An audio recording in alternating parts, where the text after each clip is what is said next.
Well, the weather outside is frightful and you got holidays coming. It is the best time of the year to be a northern basement culture junkie. Welcome to the My Parents' Basement Christmas Spectacular. I'm Anthony Trombetta, and joining me as always, my cultured compadre, Chris Ford. We're going to bring you lots of gift wrap goodies for this holiday season, and you're going to love it. Well, first up, we got a story that's going to blow your geek minds into a galaxy far, far away. In late October, you could hear the palpable sound of geeks worldwide making collective spit takes as soon as the news dropped onto the net. Disney bought Lucasfilm for $4 billion. George Lucas, the mastermind behind Star Wars, who created a pop culture empire that changed everything in the film industry from summer blockbusters to visual effects to merchandising, basically after 35 years of running the Star Wars empire had this to say: "It's now time for me to pass Star Wars on to a new generation of filmmakers. I've always believed that Star Wars could live beyond me, and I thought it was important to set up the transition during my lifetime." Basically, he's finally tired of us yelling at him constantly to stop stomping on our childhoods. I feel the conflict within you. Let go of your hate. No! Kathleen Kennedy, the current co-chair of Lucasfilm, will become its president and serve as executive producer on the new films. And this is good news, because she was Spielberg's longtime producer, working on every film he's done since Raiders of the Lost Ark. Now, this news was huge, of course, but what snowballed the whole thing was that they announced that they are going to be making a new trilogy, 3 new Star Wars movies, and not only that, the next one, Episode 7, would be out by 2015. This is huge, Chris. Man, where do you start? What are you stoked for?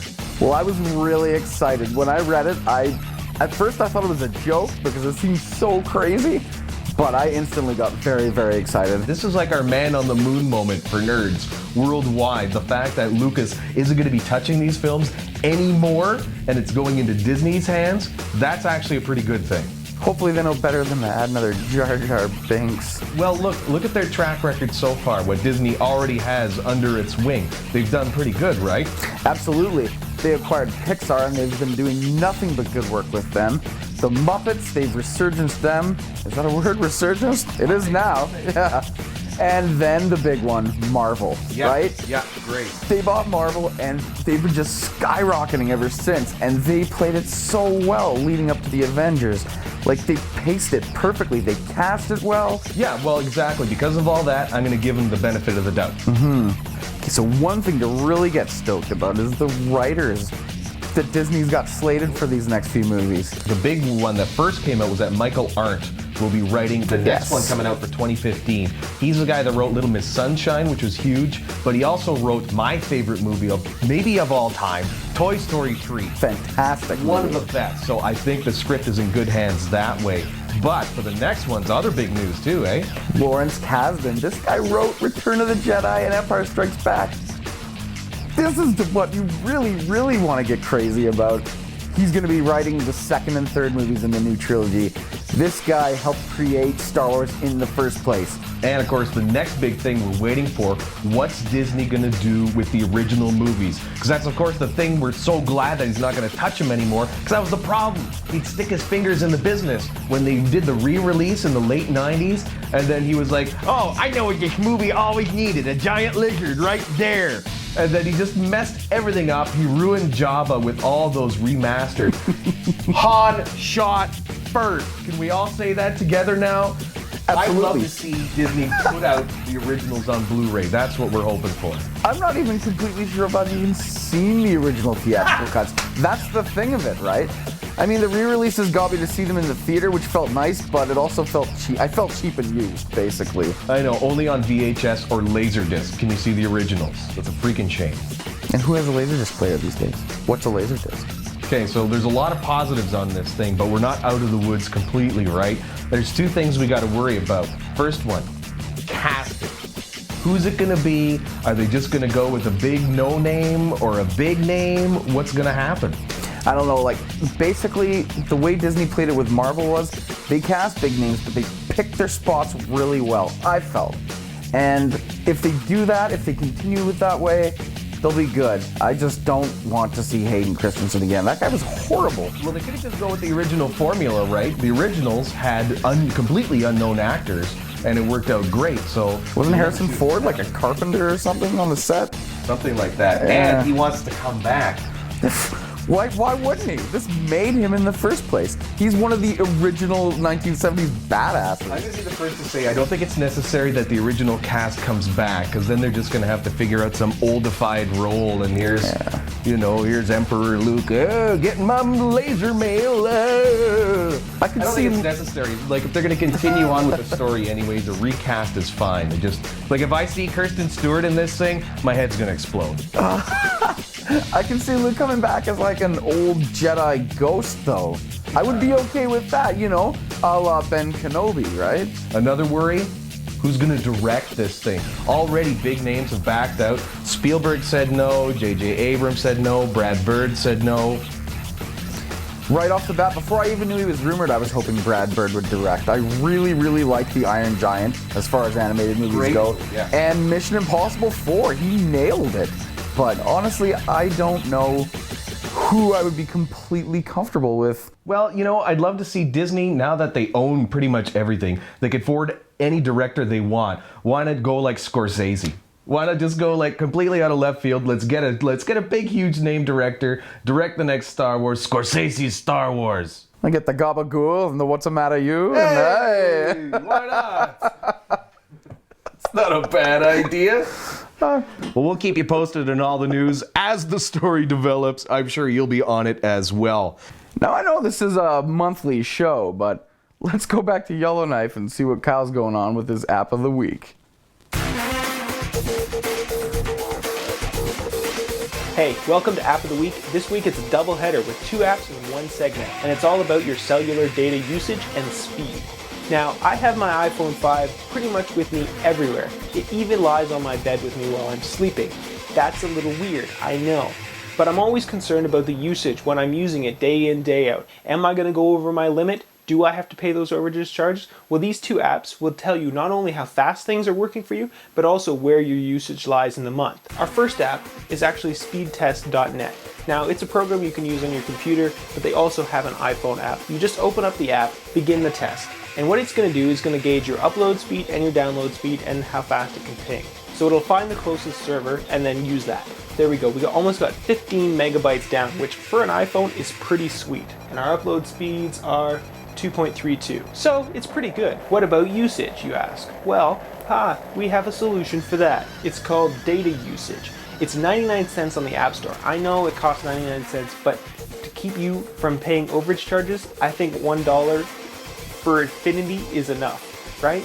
So what it's going to do is it's going to just track your usage. You have to leave it running in the background. So if you ever reboot your phone, make sure you turn this app on first so it's actually collecting the data that's being done. Once you get to certain levels, like 50%, 80%, 90%, 100%, it's going to actually push notification to you. It's going to go, boop, hello, you've used 50%, please watch your usage.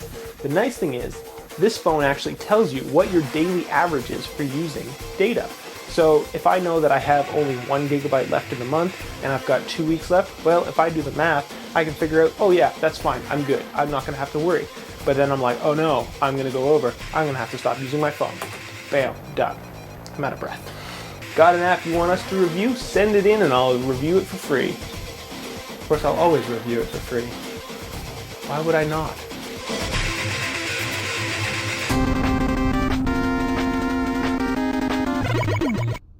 This winter season has seen two massive releases in the first-person shooter world. Two of the biggest franchises around, Halo 4, Call of Duty Black Ops 2. They've both come out within the last month. They're killing it. Within 24 hours, Black Ops 2 grossed over $500 million, becoming the largest video game launch of all time. Halo 4 didn't do so bad either, grossing $220 million on its first day of release, but you can't really hold the numbers against it because Halo 4 was only on one system. Both these games have revolutionized the way first-person shooters have evolved, especially in their online multiplayers. Today, the daily average of people playing online is more than 500,000. With both franchises competing against each other, there's no surprise that there's purists on both sides. Here to represent both sides of the equation, we've got Terrence Tate, a huge fan of Halo, and David Hamlin, a major Call of Duty enthusiast. Terrence, start with you over here. So what are the main differences between Halo 3 and Halo 4, if any? Well, there's definitely some differences. I mean, in between there, they came out with Reach, which was a prequel to everything, which didn't really follow the storyline. But Halo 3, in Halo 2, they introduced the dual wielding of guns. In Halo 3, that was a major part of the gameplay. Halo 4 no longer has that. As well as they used to get items like power-ups that you used to get throughout the level, they now use armor abilities to be able to do the power-ups. Every different character gets to have some sort of power-up from their armor versus finding them out throughout the level. So they've definitely changed a few things up. I think it's just to kind of continue with the times and keep modern and keep new. What about the multiplayer component? Now, that's always been one of the most popular parts of this series. Well, there's no question about it. The online multiplayer continues to deliver in the Halo fashion it always has. It is absolutely phenomenal gameplay, great graphics, and crazy battles. There are some differences in there as well, but definitely it continues to impress always. All right, Mr. Hamlin.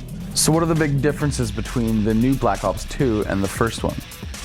Well, the main one is while you're playing the campaign on Black Ops 2, they introduced these sort of side missions that you can do where you control strike forces in the map, and there's about 5 of them, and you only have a certain amount of time in the campaign to complete it, and it actually changes the story of the campaign if you complete those side ones. And they're pretty cool. You kind of control your squads, they go in different places, you can switch into these new futuristic kind of like battle droids or something. It's pretty badass. Cool. Yeah. Now, a hugely popular part of the Black Ops games and World at War before that is the zombies. Now, I know some people buy these games strictly for this portion of the game. How does it hold up? That's my favorite feature of the Black Ops and World at War, which was the first game to introduce it as a bonus level, which was first called Nazi Zombies, and it was set during the World War II era. With Black Ops, they sort of revamped it, and it got so popular that they started making these levels where you could play a level on the moon, and one was all set in a secret scientific bunker. And this one, aside from just playing the traditional arcade, you go to the next level, there's more zombies, they get harder. This time around, they introduced this thing called Transit. You can play it as kind of a mission with 2 players, and you go on this bus and you go to different locations and you gotta unlock different things and find clues to turn on power and stuff like that. So it's a little different. It just changes it up. Almost like a mini campaign, It is kind of like a mini campaign. I was under the impression they were gonna make more of a campaign-oriented version of the zombies where you could do more missions, but it's not quite that. But at least it changes it up a little bit, so. Perfect. All right, so the settings of these games are wildly different. On one hand, you've got sci-fi, fantastic worlds, crazy animals and aliens. On another, you've got hyper-realism, you know, military, strategy. Weigh in, guys. Well, I mean, for me, obviously, the sci-fi for me is the better of the two. I mean, I'm a huge purist as well, and it's that whole surreal super soldier where you can walk into a firefight and there's 10 guys shooting and you throw 3 grenades and shoot everyone else in the head and you live. You can't do that in Black Ops. If you walk into 10 guys shooting, you're dead. Instantly, you die. I like being able to jump around and shoot everyone and come out living on top still. And that's what the Spartan is all about. The guy goes in and kills everyone and comes out living. I mean, I like that too, but there's just something about the grounded realism. I mean, like when it was set in World War II, it was awesome because you're in the soldier, you're storming the beaches at Normandy, And then once it got into modern day, and even this one, the future, which is kind of cool. It's kind of sci-fi a little bit. It's set in 2025, so there are some like cloaking devices that make you look like the Predator. There's see-through, there's unmanned drones and stuff like that. But there's just something that I just love about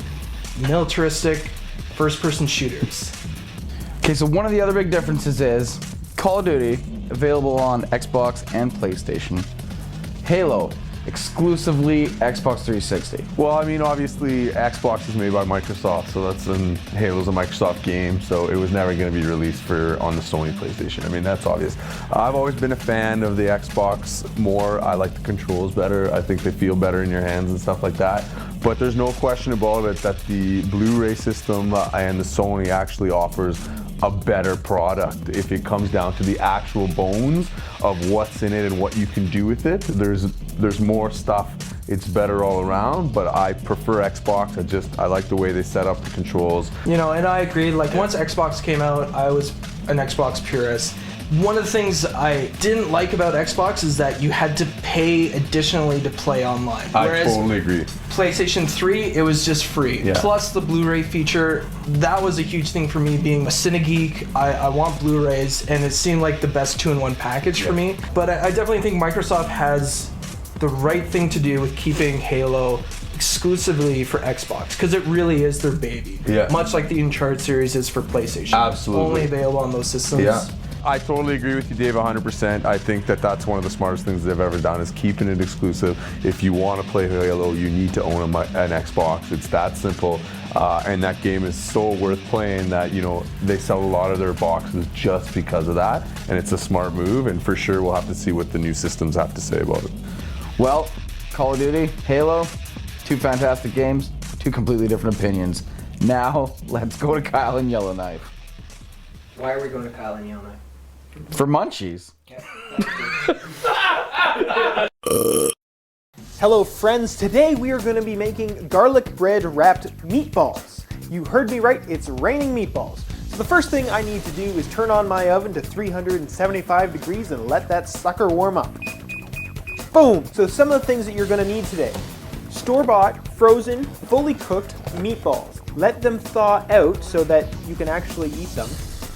They're seasoned already, they're nice and good. Pillsbury biscuit stuff, make sure that's thawed out. You shouldn't be freezing it anyways. Italian spice, I don't know where you get it, I just always have it around the house. And some shredded mozzarella cheese for sprinkling on the top. You also need garlic powder to make sure that we're actually making garlic bread. The first thing we're gonna need to do is actually open this up somehow, and I'm not entirely sure because these things always scared me. I do these things. Oh wait, here we go. Instructions, read those. Oh geez, that was scary. See, that's a biscuit there. And just unpack them on your cutting board, countertop, wherever. So here's what we're gonna do. This is the hard part. I know it's hard to follow along because this is a really big and complicated recipe. One meatball. Take one of the biscuit patty dough things. In the middle, squish it down, squish it around, so you're making a ball, and then just like that, just roll it around. We could call these northern snowballs. I've never made this recipe before, just like everything else I do on Munchies, so this is the first time we're actually seeing me make it, and I'm guaranteeing that this will be a success in one way or another, because you will be able to eat the end product. Cupcake tray! So I've already panned it, and I'm actually going to just stick that in there. I have no idea whatsoever how this is going to turn out. Once you have your dough balls in the tray, this is where we need to add our spices. Just sprinkle that onto each one. Doesn't matter how much, more flavor, the more you give it, that kind of thing. Same with your garlic powder. I'm substituting in garlic salt and just top it on top. It'll bake right into the dough. It'll be garlically delicious. Now, the fun stuff, the mozzarella cheese. The mozzarella cheese. You hadn't noticed, I like to sing in the kitchen. I'm just piling it on there, man. This thing is gonna be a mess to clean after I'm done with it. Okay, boom, bada bang, we're done. Now it goes into the oven, right? Into the oven. For how long? Until the brown stuff is goldenly brown. I don't really know, so let's just stick it in there. About half an hour, I would imagine. Whew, it's hot. Now, if you don't have a good memory, this is where you set the timer. We'll start it with 15 minutes, not 43 seconds. Now we wait.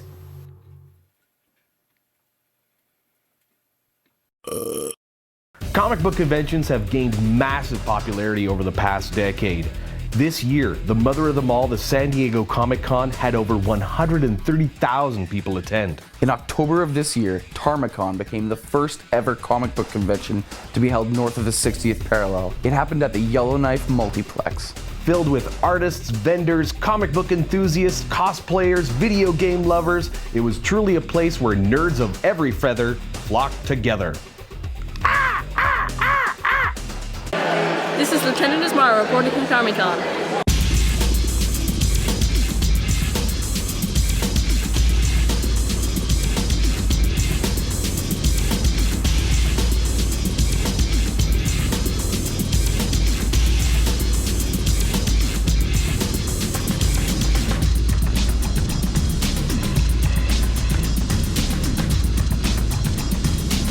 I'm here at TarmaCon because I entered the Halo tournament. Hoping I win big.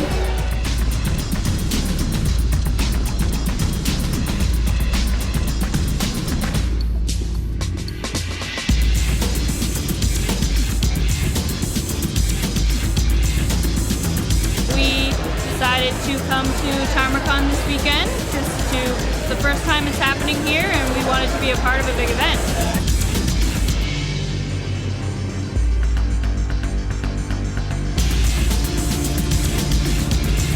What I like about TarmaCon and any comic book convention really, there's a real sense of community. We're all brethren. You come here and you have a place for yourself. Stereotypically, a lot of people who come to these things don't fit in anywhere else outside of these places, but you come here and it's just everybody's having a good time and everybody's family here. It's a good place to come and convene.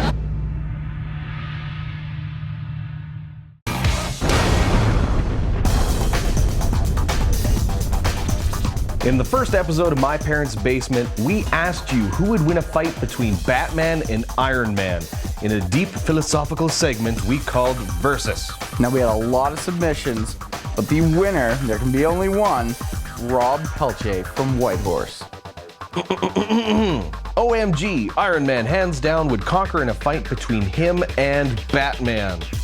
Sure, Batman would get some punches in and throw Tony around a bit, but then Tony would end up in his suit and then ba-bam, it's all over. I mean, come on, you saw the on-screen fight between Iron Man and Thor, right? And Thor was a god, so, you know, he held his own. I think that says a lot. Whatever. Anyway, congratulations, Rob. You're the new proud owner of a gift card to Titan Gaming and Whitehorse. And stay tuned for future contests on future episodes of My Parents' Basement. Well, we didn't put up these little trees and socks for nothing. It's the holiday season and it's time to talk turkey. Gifts, gifts, gifts, gifts, gifts. That's right. And if you've got a geek or basement culture enthusiast in your life and you don't know what to get them, we're here to help you out. We all know nerds are notoriously hard to shop for, so we're making it easy for you. We've compiled the My Parents' Basement cool gifts for the holiday season. Ho, ho, ho. It's beginning to look a lot like the apocalypse. The Walking Dead Compendium 2. This collects the next 50 issues of The Walking Dead. There's a reason why the show is so hot. This is the Bible that it comes from. Zombies and Christmas, a perfect marriage. The Dark Knight Rises limited edition Bat Cowl Blu-ray. This summer saw the final chapter of Christopher Nolan's epic Batman trilogy. It was an awe-inspiring film that delivered on all cylinders. This Blu-ray drops on December 4th and comes with an awesome bust of Batman's broken cowl after his fight with Bane. Motion comics. This is a way to read comics in a new kind of style on an iPod, iPad, on a tablet. And the way it works is that it draws the reader's eye to panel in a different kind of narrative way. It's like getting read comic books too. And just in time out for the holiday season, Joss Whedon's run on The Astonishing X-Men. The Aperture Labs handheld portal device. If you're a fan of the Portal games, now you can actually own the gun from the games and pretend you're shooting portals all over. It lights up in both colors just like the game. It's only $50 and it's one beautiful piece of video game memorabilia. Board games. Their popularity has risen exponentially over the years. Even non-basement dwellers are getting into the board game phenomenon. Two of the hottest ones, Settlers of Catan. You'll hear it in the buzz around the northern streets. There are dinner parties all about it. And there's also Ticket to Ride. Who knew a game about making trains would be so much fun? The complete 1980s Teenage Mutant Ninja Turtles series. All 10 seasons on 23 discs. They're turtles, they're ninjas. This is a concept that transcends time. Now you can own a piece of 80s childhood nostalgia. World of Warcraft, Mists of Pandaria. Just when I thought I was out, they pull me back in. What are you gonna do? It's the granddaddy of all MMOs. New content, new level caps, new loot. Another good holiday season of making 14-year-old kids yell at their computer. What's not to love? Watchmen Ultimate Cut. Who watches The Watchmen? Now you can own the Ultimate Collection with the Watchmen Ultimate Cut box set. This is mega.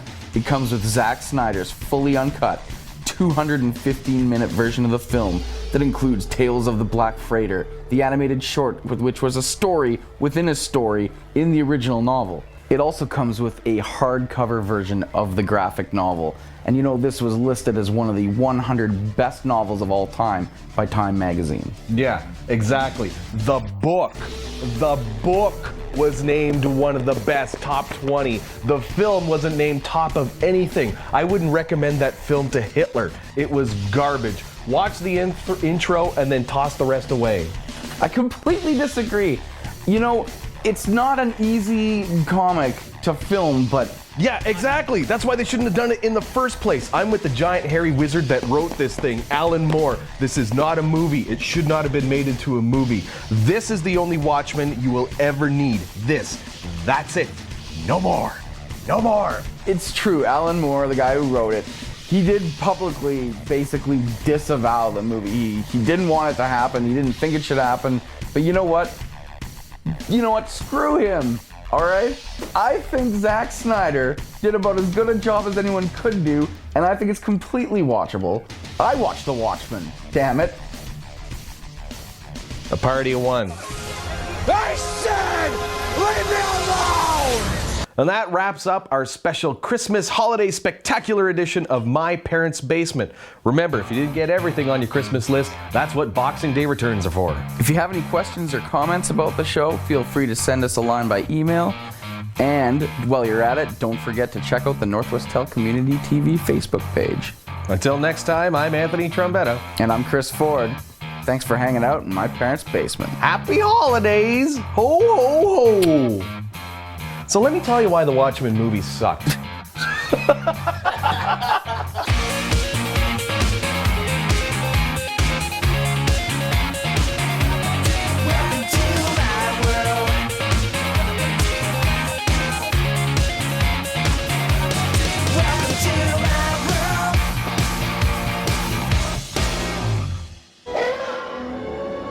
Now this is pod racing. Yippee! You